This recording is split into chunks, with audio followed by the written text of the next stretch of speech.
Хэрэв та хувийн санхүүгээ 6 сарын дотор гартаа оруулахыг хүсвэл яг одоо энэ видеог дуустал нь үзээрэй. Hi, Тэмүүлэн байна. Манай MoneyWise Master Channel тавтай морил MoneyWise Master Channel-аараа та бүхэнтэйгээ би хувийн санхүү, мөнгөний сэтгэл зүг аль болох амархан сонирхолтой байдлаар хүргэхийг зорилгоо болгосон. Хэрэв та subscribe хийгээгүй бол subscribe хийгээрэй.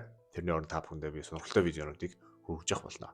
1-р сар өөрийнхөө хүсэж буй амьдралаа тодорхойлох. За 6 сарын дотор өөрийнхөө санхүүг гартаа оруулахын тулд та өөрийнхөө хүсэж буй амьдралаа өөртөө тодорхойлох хэрэгтэй. Би юу хүсэж байгаа? Миний амьдрал ямар байх юм? Өөрийнхөө хүсэж буй амьдралаа мэдхгүйгээр ойрын болон урт хугацааны санхүүгийн балан гарган төлөө гаргана гэж байхгүй. Тийм учраас энийг хинж танд хийж өгөхгүй та өөртөө хийх болно. За жишээ нь миний хувьд миний баян амьдрал, миний хүсэж буй амьдрал маань юу гэхээр хизээ, хаана, хинтээ ажиллахаа шийддэг байх. Бас мэдээж эхнэр хүүхдтэйгээ гэр бүлтэйгээ хамтдаа хүсвэл 6 сар 1 жилээр ч юм уу тийшээ ингээ аялаад тэнэд явах ч юм уу. Иймэрхүү өөрийн баян амьдрал, өөрийн хүсэж байгаа амьдралаа тодорхойлох хэрэгтэй. Тэгвэл таны хүсэж буй амьдрал чи яг юу вэ? Тэ? Орон байртай, машинтай, үр ширгүү, өвчин золонгүй амьдрах уу? Альсгүй дуртай үедээ юу ч хамаагүй ингээ авч явах. Тим амьдралыг хүсэж гин үү? Тийм учраас өөрийнхөө хүсэж буй амьдралаа тодорхойлох хэрэгтэй. За хэрв та гэр бүлтэй бол мэдээж гэр бүлийнхэнтэй хамтдаа суужгаад баян амьдралтай хүсэж буй амьдрал тодорхойлох хэрэгтэй. Тэгээд 1-р сард амжиж буй амьдралаа тодорхойлцоод дараах 2 зүйлийг хийх. За 1-р акшн нь болохоор хэрв та ямар нэгэн өртөө байвал тэр өрөө дарж дуусгах хэрэгтэй. Хэрв хэд хэдэн өртөө байвал өрөндөө дүн шинжилгээ хийгээд тэгээд хамгийн өндөр өртөө өрнөөсөө эхлээд дарж дуусгаарай. За 2-дугаарт нь болонгууд хэрв та ойрын хугацаанд том худалдаа авалт хийх гэж байгаа бол тэрийг өөр зээл хийхгүйгээр, өөр зээл тавихгүйгээр мөнгө хурааж байгаа том худалдаа авалтаа хийгээрэй. Төлөвлөж байгаа худалдаа авалт хийгээрэй. Жишээлбэл зургатаа солиё гэж бодоод зургат маань 1 сая үнэтэй байлаа гэж бодоход 1 сард 100 мянгаыг цаашаа хэлэхэд 10 сарын дараа зургатаа сольж чадах нэ гэх мэтэр том хөрөнгө оруулалтыг үр хийхгүйгээр мөнгөө цуглуулж гад авдаг дадлаа бий болгоорой. 2-дугаар сард орлого зарлага том зургаар нь харах хэрэгтэй.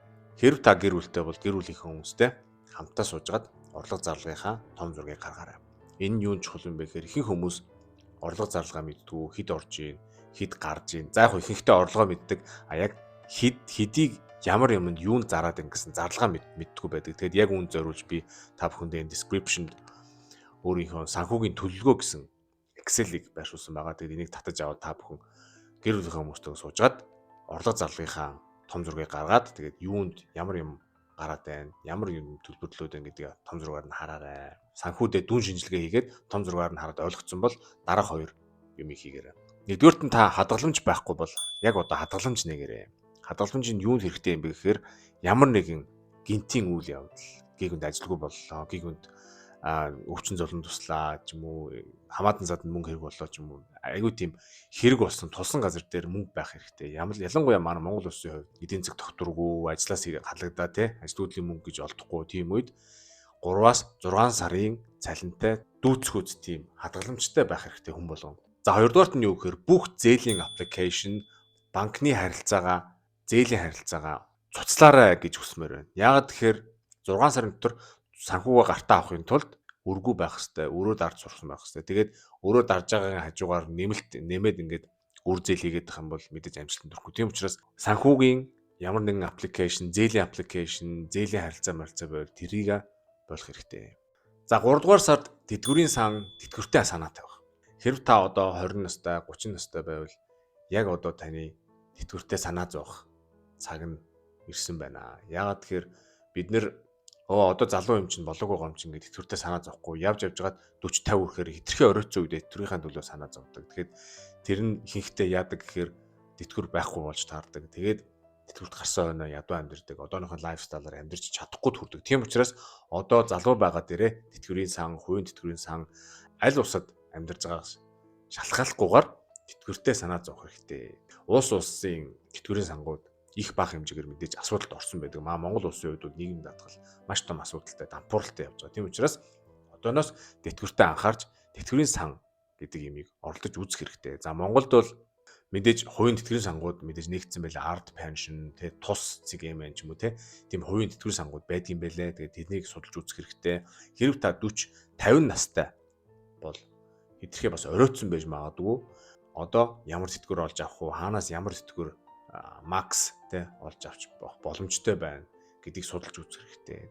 За хэрв та тэтгэврийн санг судлаад тэтгэврийн системийг ойлгоод тэгээд ингээд авцсан бол дараах 2 акшныг хийх хэрэгтэй. За нэгдүгüүрт нь болонгууд тэтгэврийн сан тухайн улсынхаа тэтгэврийн сан нийгэм даатгал тэрийг судалж үзэх хэрэгтэй.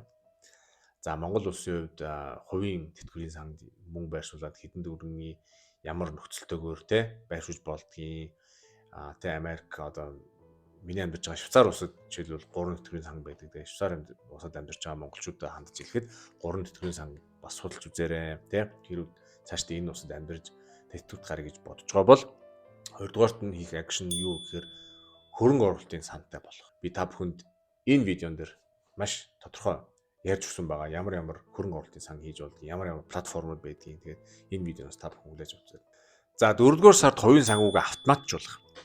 За хувийн санхүүгээ автоматжуулах нь ямар ашигтай юм бэ гэхээр ихэнхдээ хүмүүс бид нэр цалингаа буухаар татвар хураамж янз бүрийн маа төлөөд, тог ус янз бүрийн маа төлөөд хамгийн сүүлд нь нэг идэх мөнгөтэйгөө үлддэг. Тэгээд ямар ч хөрөнгө оруулах мөнгө үлддэггүй ихэнхдээ. Тийм учраас зарлага төлбөр тооцоогоо автоматжуулах нь ямар ашигтай юм бэ гэхээр эхлээд өөртөө төлөхөд маш ашигтай хэрэгтэй байдаг. Тэгээд эхлээд өөрийнхөө хөрөнгө оруулалтын сандаа хийгээд тэгээд янз бүрийн төлбөр тооцоогоо дараа нь ингээд автоматар ингээд шижүүлээд тооцоогоо явуучвал амар байд юм аа. За 4-р сард автоматжуулалт хийхэд бол ямар 2 акшн хэрэгтэй вэ? Нэгдүгээр автоматжуулалт хийж болдог банк судлах хэрэгтэй. За гадаад амьдардаг монголчууд бол мэдээж мэдж байгаа. Ер нь ихэнх банкуд автоматар төлбөр тооцоо хийж болдог. Тэгээ сүүлийн үед Монгол улсад бас тэгээ Монголын хаан банк e-bill гэдэг үйлчилгээг нэвтрүүлсэн байлээ. Тэгээ e-bill гэдэг үйлчилгээ нь ямар юу байдгийг гэхээр таны төлбөр тооцоо чинь таны шууд гар утсанд таны банкны аппликейшн шууд орж ирээд тэгээ тэндээсээ шууд автоматар төлбөр тооцоо хийж болдог тийм үйлчилгээ нэвтэрсэн байлаа. За хоёрдугаарт нь хөрөнгө оруулж эхлэх хэрэгтэй. За 100 зуудахгүй, 50 доллардахгүй, 100 мянгадахгүй, 50 мянгадахгүй хөрөнгө оруулалт хийж эхлэх хэрэгтэй. Эхний алхмаа.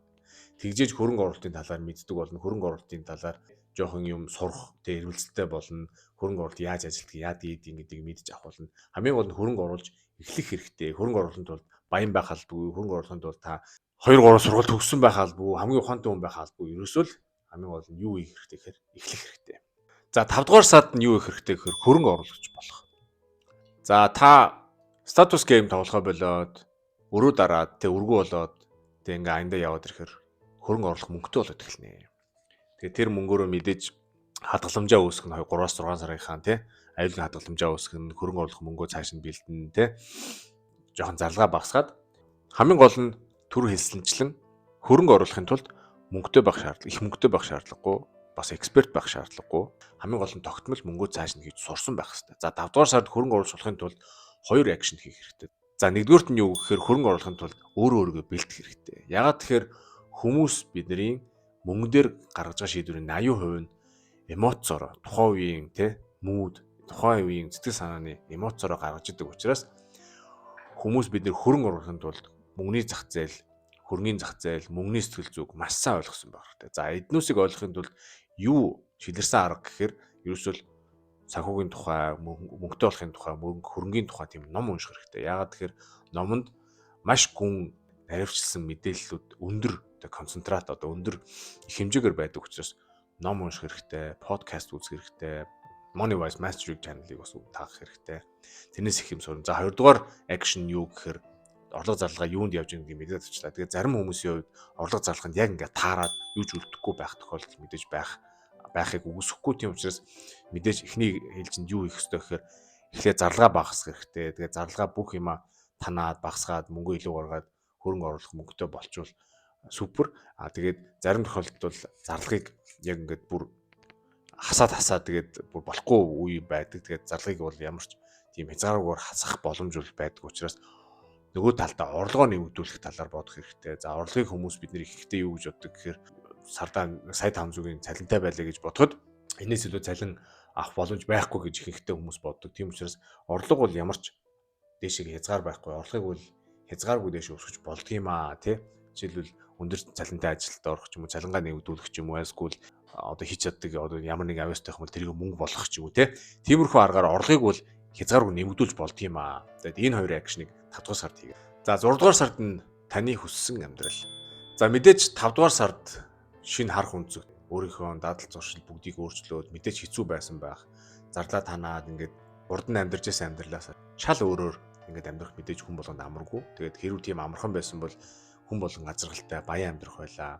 Хэрв та энэ 5 сард тодорхой үр дүн төрөө тодорхой юмыг өөртөө ингээд хийгээд өөрчлөлт гаргаад явсан бол та хүссэн амьдралдаа хүрэхэд нэг алхам ойрцсон байна. Танд баяр хүргэе. За 6 дугаар сард юу их ёстой вэ гэхээр өөрийнхөө тэг хүссэн амьдралыг илүү тодорхойлж тэрэндээ нэг алхам өөрчлөхийн тулд дараах 2 акшн хийх хэрэгтэй. За нэгдүгürt нь мөнгөний дүрмээ гаргах хэрэгтэй. За Remit Sage-ийн хэлдгээр бол дуртай юмдаа харамгүй мөнгө төлөөд үрээд за дургүй юмдаа мөнгөө харамлт сураа гэсэн тийм гоё ишлэл байдаг. Тэгээд тэр ишлэлийн дагуу өөрийнхөө дуртай юмд мөнгөө өрөөд те хэрэггүй юмдаа дургүй юмдаа мөнгөө өрөхөө болоод өөрийн гэсэн мөнгөний дүрм гаргаарай. За миний хувьд миний мөнгөний дүрм юу байдгийг гэхээр номонд бол би ямар ч мөнгө харамлдаггүй, ямар ч үнэтэй байсан ямар ч номыг хэрэг хүсээд сонирхолтой санагдвал аваад уншдаг. Тэгээд хэрв би тэр номноос миний амьдралд нэг юм наалтаа те надад нэг юм тусуулаад гэх юм бол тэр номонд зарлагдсан миний хөрөнгө оруулалт надад ашиг тусаа өгсөн байна гэж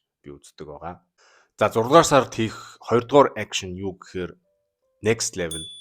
Одоо ингээд 6 сарын турш мэдээж амаргүй байсан байх те. Харах өнцгөө өөрчлөөд өөрийнхөө санхүүг гартаа оруулаад ямар нэгэн тодорхой үр дүнд хүрсэн юм чинь next level хүрэхийн тулд цаашаа мөрөөдөх хэрэгтэй, шинэ юм соох хэрэгтэй, өөрийгөө бэлдэх хэрэгтэй, өөрийгөө хөгжүүлэх хэрэгтэй.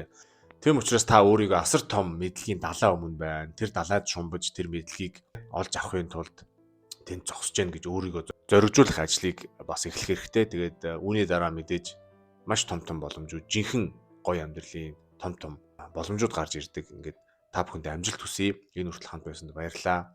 Ингээд дараагийн дугаараар та бүхэндээ би өөр сонирхолтой юмнуудын тухай контент хийх болно. Ингээд дараа уулзлаа баяртай.